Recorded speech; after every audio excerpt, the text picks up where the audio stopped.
to the sisterhood. This is about to be classic. Let's it be a good night. All right. First question.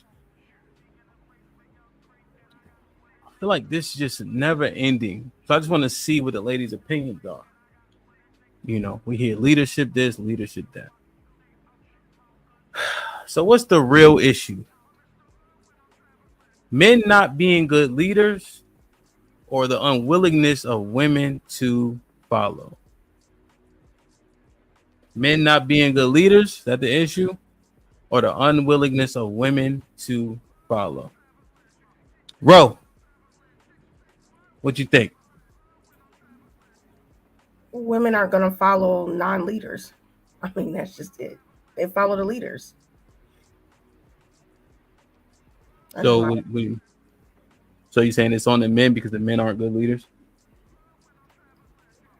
I think some men are good leaders. And I know we don't use some, but I think there are leaders that So women clarify. I think there are men that are leaders that women follow more than men that are not. All right, so you're saying there's not enough good male leaders, so why would the women follow? They have nothing to follow? Is that what you're saying? Yeah, that one. Okay. The priest, you agree? From my perspective, I think it's women don't follow. There's majority of women that don't follow men's leadership. Okay. So you're saying that the men are leading, the women are uncooperative? Yes. Men lead, women follow, and it's the women aren't following because they don't agree with how the men are leading. However, they are leading. They're just not leading how they want them to lead. If that makes sense. So what does that they want them to lead leadership look like? Come again?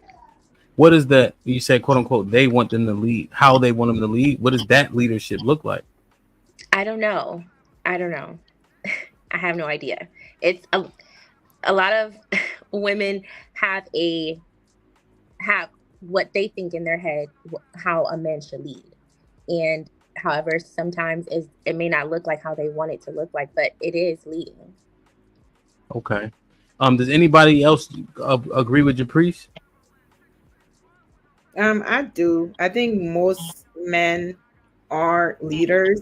I think the problem is that a lot of the men that women pick are not good leaders. So they conflict the two issue in the fact of saying, oh, men are bad leaders. No, it's just the type of men that they're picking. Those men are not good leaders. Those men are not ready to lead. They haven't shown that they're able to do anything so far as leadership. So I just think women are picking the wrong ones. So that's where I would go. But I think most men are good leaders. Yeah. Damn. So love, the issue stems from the selection. Women's selection. You agree? I mean, which denotes, as Rose said, there are a number of men that aren't good leaders. But so yeah, I mean, that's what she said as well. There are a number well, let me just clarify, right? Okay. Rose said some. I thought she clarified it. Obviously, she didn't because now you're giving this answer. So is it a minority of men or the majority of the men that aren't good leaders? She didn't say minority or majority. She said a number. She didn't say majority or minority. Mm-hmm. But if you're asking me, as I said earlier today, I think that there's a large minority that are good leaders. So you're saying 49% of these men are bad leaders? No, they're good leaders. So a minority that are a large minority are good leaders, I said. Okay. So what's happening? Go ahead. Okay. So what's happening then? So yeah, you're saying 49% are bad leaders. Are good leaders. Oh, there's a large minority that are good leaders. That are good leaders. And yes. What would you say? 49%? Yes. 40%? Okay. Yes. And so what's happening in the selection process? Well, that's a different question. Are there a number of women picking bad or have picked bad and therefore, maybe tarnished their view? Absolutely. That happens. Okay. So you agree that the problem then, if the So what is the problem in your estimation?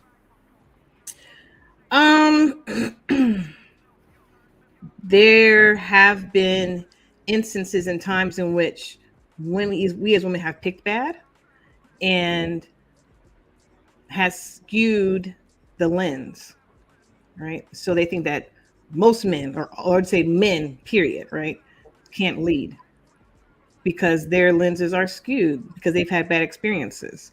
But I believe there are a large minority of men that can lead.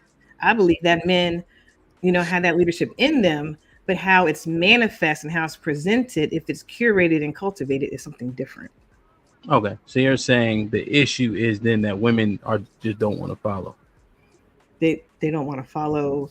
Let me say this. I'm not gonna put the word issue. What I'm gonna say is, it is a more of, show me that you can lead, through our interaction, whatever, just from our getting to know each other, show me that you can lead, because you don't want to give up, your autonomy and be submissive to the wrong type of man, because then that causes issues. Okay. So you want to ensure. Go ahead. No, I got you. So, Ms. Ginny, you agree with that men need to prove to women they can lead? Yeah, I think that's a valid statement, because the home is, I've heard it compared to as a business. And so if a business goes under, you don't blame the employees, you blame the leadership. And so when a relationship fails, and I'm going to be speaking specifically to marriage. And so when a marriage fails, it might be 80% of the time a woman leaving, but the marriage rises and falls on the husband because he is the leader. And so if a good man could wrangle in any woman, as far as I'm concerned. So like a lot of women, they'll say that, I'm willing to listen if the guy is good enough, or, I'm willing to be submissive and feminine if the guy is masculine enough. And then men, they combat that and they give pushback to that by saying like, oh, a real woman, she's always feminine and she'll submit to anybody. And I don't think that's legitimate. I think that it is the role of the man to control his woman and to bring her into submission, no matter, where she starts off at. Because if he is a good enough leader, he can get her under control, is what I would say. Okay. And how does he force her into submission? What consequences can he give her? Well, I mean, in a marriage, there are different things that he could do.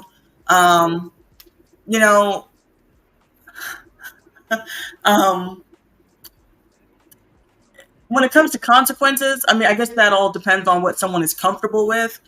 But, I would even say, so he put his foot in her ass?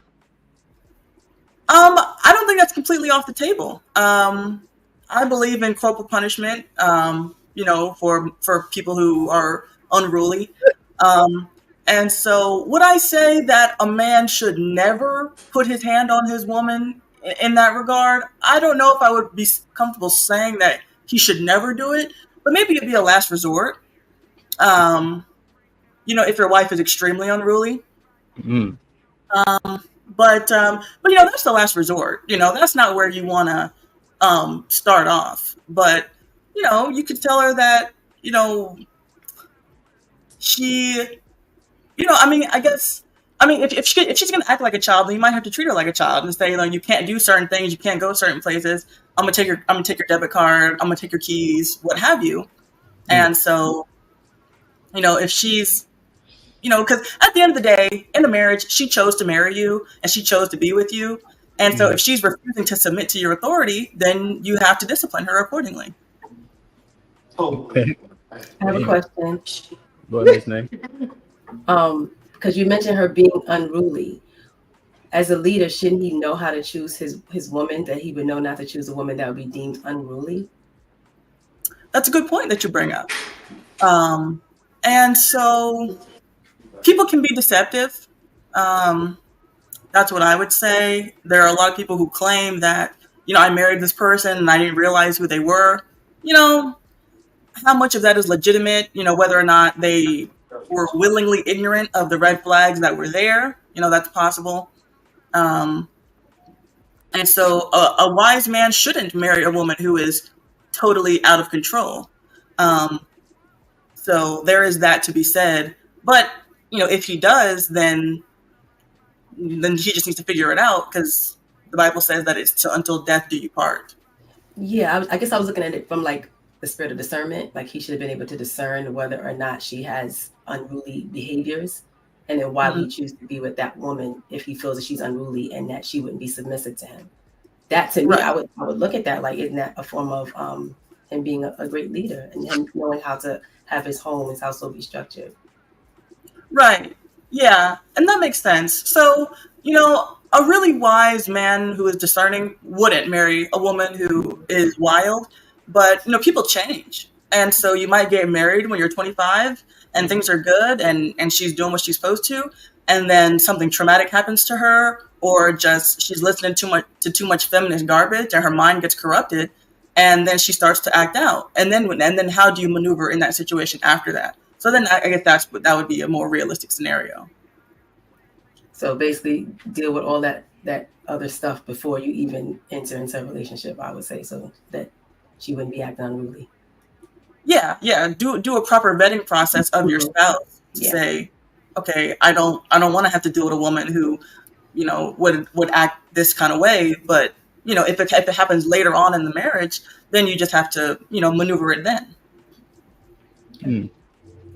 There's a Jezebel spirit too, right? So so what Nay is saying, I guess I'm inquiring, right? Because we say women have all this intuition, right? They can do all these things, and you saying that a man can't be fooled, or women aren't fooling men. Like, are you saying that's unrealistic, Nay? That men can't be fooled? Well, I mean, you have that Jezebel spirit, right? Just speaking. So what the Jezebel, like it's a spirit of manipulation and control. Right, and y'all tout how smart women are and all this discernment and intuition. So does that? How do we navigate that? I guess that's having that spiritual inclination and having that strength. I mean, I think both would need to have it, because a man could have certain things. Like when she started talking about corporal punishment, I was like, ooh. A woman can, I guess, kind of discern that. You can discern certain things like that in a man too. It's just that vetting process that she was speaking to. So I think it can exist on both sides.